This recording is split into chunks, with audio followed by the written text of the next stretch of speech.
Morning Year 3, hope you're all okay today. So for whole class reading today we are starting chapter 6. We finished chapter 5 yesterday and we just found out that Hamlet and Chulak have told Lila about the plan to execute her father. So let's read on and find out what happens next.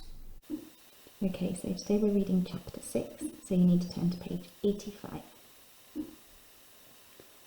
How they did it, Lila never knew. They stopped only for Hamlet to drink deeply from the river, while Lila and Chulak snatched some fruit from the trees overhanging the bank. But after hours and hours of pounding and trudging and half running on blistered feet, they came to the outskirts of the city. The sun was setting. Of course, Hamlet attracted a lot of attention as soon as he was seen, because everyone knew that the white elephant had escaped. Soon they were surrounded by a curious crowd, all trying to touch Hamlet for luck, and before they'd got anywhere near the palace, they could move no further.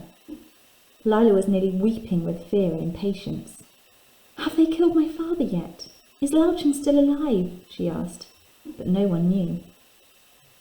"Move out the way," Chulak shouted. "Clear a space there, make room."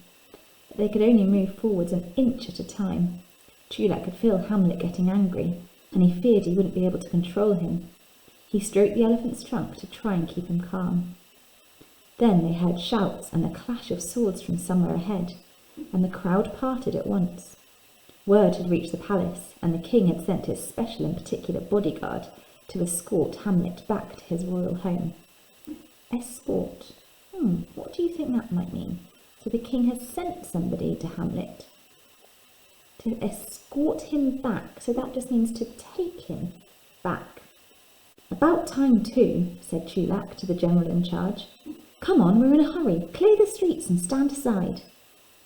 So the three of them, burnt and blistered and dusty and exhausted, were escorted into the palace by the splendidly uniformed bodyguard, who tried to look as if they'd found Hamlet all by themselves.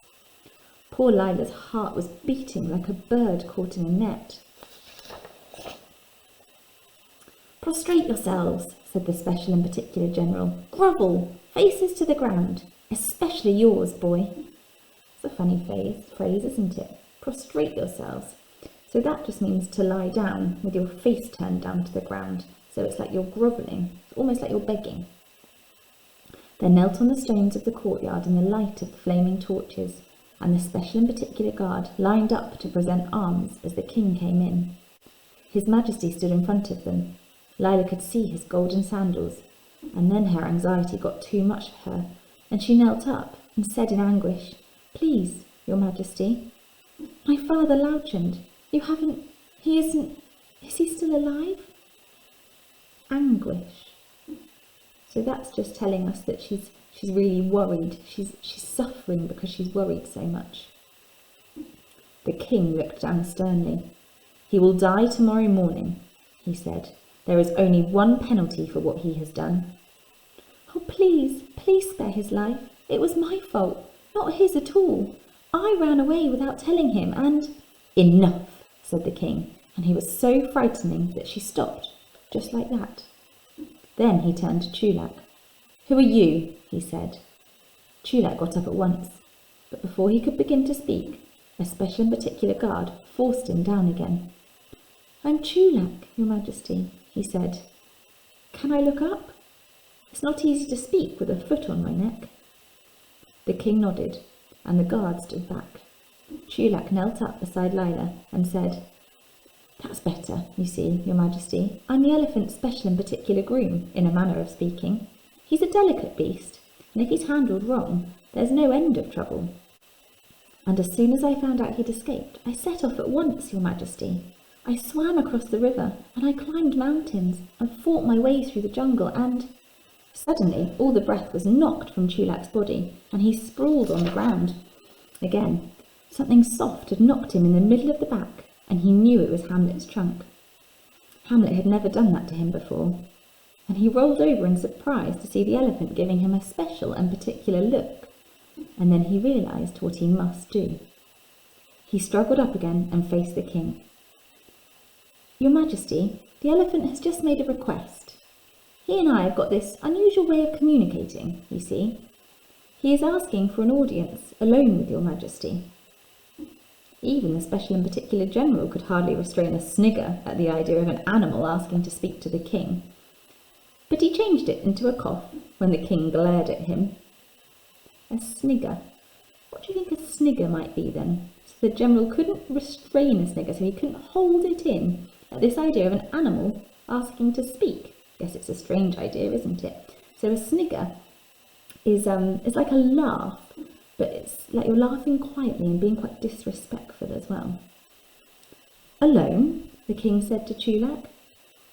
"Yes, your majesty." "The white elephant is a rare and wondrous beast," the king said.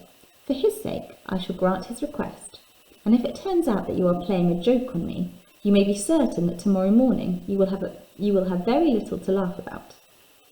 General, take these two outside and leave me alone with the elephant." The guards hauled Leela and Chulak out of the courtyard and into the kitchen compound, where the smell of grilling meat and spices reminded them both that they hadn't eaten for 24 hours. "Don't worry," said Chulak. "Hamlet will explain everything." Is he going to talk to the king then? I thought his talking was a great secret. These are special and particular circumstances. Oh, that rice. Oh, that plum sauce. Oh, the smell of those spices. And even Lila's fear couldn't prevent her mouth from watering. She was so hungry. And then they waited. Minutes went by, and more minutes, and poor Lila was so stiff and tired, she nearly fell asleep standing up, as worried as she was. But finally there was a stir of movement by the door. "Prisoners," barked the general, "fall in and follow me." 2 lines of guardsmen, all stamping proudly, with Chulak and Lila between them, followed the general back to the courtyard. When they had bowed properly, the king said, "Firstly, as for you, Chulak, I am suspending my judgment. I have it on good authority that you have never sought to harm the elephant, but I am not convinced that you are the best person to look after him. You are dismissed." Chulak swallowed hard and looked at Hamlet. Then the king turned to Lila and said, "I have considered your case very carefully. It is highly unusual, and this is my decision. I shall spare the life of Lauchend, the firework maker, but only on one condition. Next week, as the whole city knows, we celebrate the festival of the New Year, and I have invited the greatest artists in fireworks from all over the world to contribute to a display. Now, here is my plan. I shall announce a competition for the final night of the festival. A firework display will be put on by each of my invited artists, and Lauchend and Lila will take part as well. The prize of a golden cup will be awarded to the artist whose display receives the longest applause." Remember, applause is clapping. That is all the other competitors will know, but you and Lauchend will know something else as well. If your display wins, Lauchend will receive the prize and go free. But if you lose the competition, he loses his life too. That is my decision, and there will be no appeal. You have a week to save your father's life, Lila. Guards, see them out, and release Lauchend, the firework maker, into the care of his daughter. And Lila barely had time to think before she found herself at a little side door of the palace, where a servant held up a flickering torch for her to wait by. But she didn't have to wait long. From behind the door came the sound of a chain falling to the ground, and then the door opened, and there was Lauchend. Neither of them could speak, but they hugged each other so tightly that they could barely breathe. When they'd had enough, they realised how hungry they were, and hurried home. "We'll get some fried prawns from the stall in the alley, and eat them as we work," said Lauchend. "Have they told you what the king decided?" Lila asked.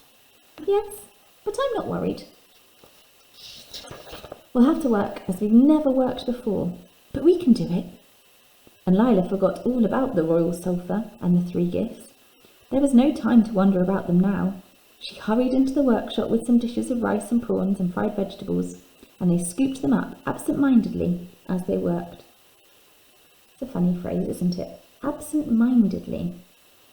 So they were so busy working that they didn't really have time to think about the eating. So if you are doing something absent-mindedly, it's It's when you do it without thinking. You don't really realise what you're doing or what is happening. Father, said Lila, I've got an idea. Supposing... She took a stick of charcoal from the bench and drew some quick sketches. Loughton's eyes lit up. Aha! But begin slowly, build up to it. And on the way back from Mount Merapi, she said, when we stopped by the river, I saw how some vines had twisted around each other, and I thought of a way of delaying the fuses, making them burn at different rates. Impossible! It isn't. Look, I'll show you. And so they set to work, and we are stopping there for today.